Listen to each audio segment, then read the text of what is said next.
Vice President Sara Duterte, itong ating mga magigiting na nagtatrabaho sa bansang Pilipinas, nababad po sa init ng araw. Nandidiri siya, guys, sa mga kasundaluhan natin, sa mga mangingisda, sa mga construction worker. Pinandidirian niya po, guys. Ganito po kasagwa at ganito po kaarte itong si Vice President and DepEd Secretary Sara Duterte. So ito yun, guys, ito yung konteksto. Sa gitna po, guys, ng kanyang speech sa 120 founding anniversary doon sa Tarlac, yung mukha niya, guys, nainitan bigla. Nainitan. Kinat niya yung message niya. Talaga nga namang pinapahalagahan niya ang kanyang skin. Sabi niya, wait lang. Hindi ako nag-sunblock. So, kinat niya yung message niya para maglagay ng sunblock sa kanyang muka. Kaysa ituloy, wala nga pong respeto, guys, kaysa ituloy itong message niya sa founding anniversary doon sa Tarlac. So, ang ginawa niya, guys, naglagay muna siya ng skincare sa kanyang pagmumuka. Sana pati utak, no, ini-skincare din para gumanda. So, ngayon, panoodin nyo muna yung video kasi gusto kong magkomento talaga Yung iba proud na proud pa dito. Tingnan nyo to Tingnan nyo tong video na to. It is a significant milestone indeed for an institution to have had excuse me. Hindi ako naglagay ng sunblock.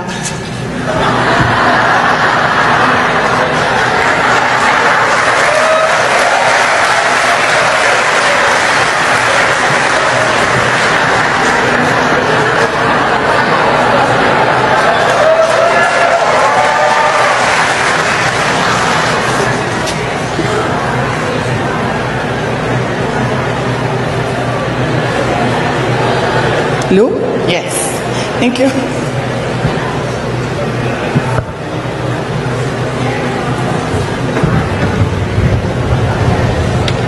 Yeah.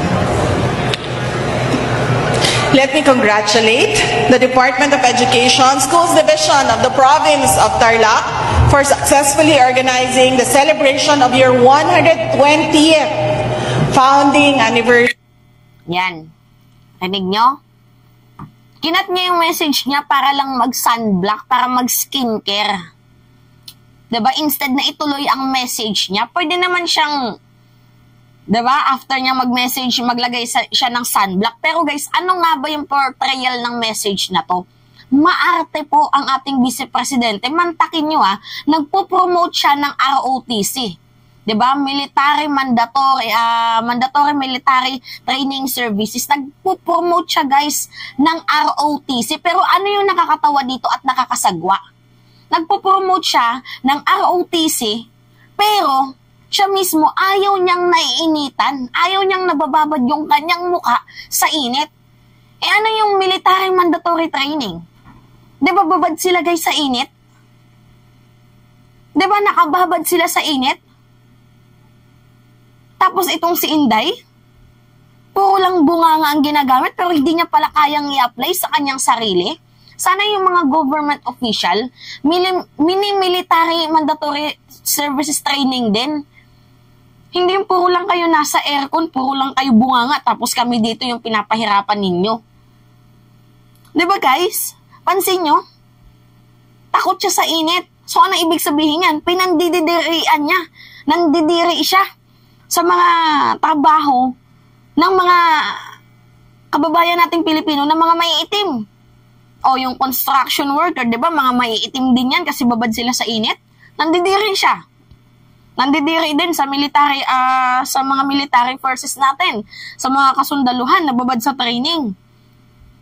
Siya mismo promote na mag-ROTC tayo, pero nainitan lang, ang daming sunblock agad. Di ba? Parang ano lang din yan, guys Yung mga pakitang tao ni Sara, parang ano lang din yan. Yung mahalin natin ng Pilipinas, di ba? Puro lang siya promote na mahalin natin ang Pilipinas, mahalin natin ang ating bayan. Pero yung ginagawang pambubuli sa China, ginagawang pambubuli ng China sa bansang Pilipinas, ginagawang harassment, 'di ba? Ginagawang operasyon sa atin, no comment siya. Ganyan po guys ka-plastic, ganyan po guys kasagwa. Itong si Inday. Ha? Pansin nyo? Doon pa nga lang sa nag-speech siya sa founding anniversary, nadaplisan lang ng init yung kanyang pagmumuka, nag-inarte agad. Kaya nga kung mapapansin nyo guys, yung kanyang mga sinasabi, puro lang sa bunganga, wala sa gawa, wala sa puso. Promote ka ng ROTC pero ikaw mismo ayaw mo sa init. Promote ka ng promote na mahalin ng Pilipinas pero ikaw mismo hindi mo kinukundena ang ginagawang pagbubuli, ginagawang oppression, ginagawang harassment ng China sa bansang Pilipinas. So how do we know na totoo ka para dito sa ating bayan? Pero pagdating sa confidential funds, karipas takbo, karipas dalagan, gilaksihi, mabilis. 'Di ba? Pag perang pinag-uusapan, kaba ng bayan, mabilis.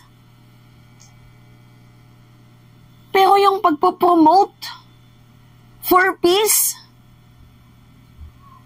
ang daming chichibureche, ang daming satsat, na kesyo hindi niya daw trabaho. Yung pagiging chief architect ng foreign policy ng bansang Pilipinas. See? Ganyan tayo guys, ginagago. Ganyan po tayo guys, tinatarantado ng ating vice-presidente ngayon.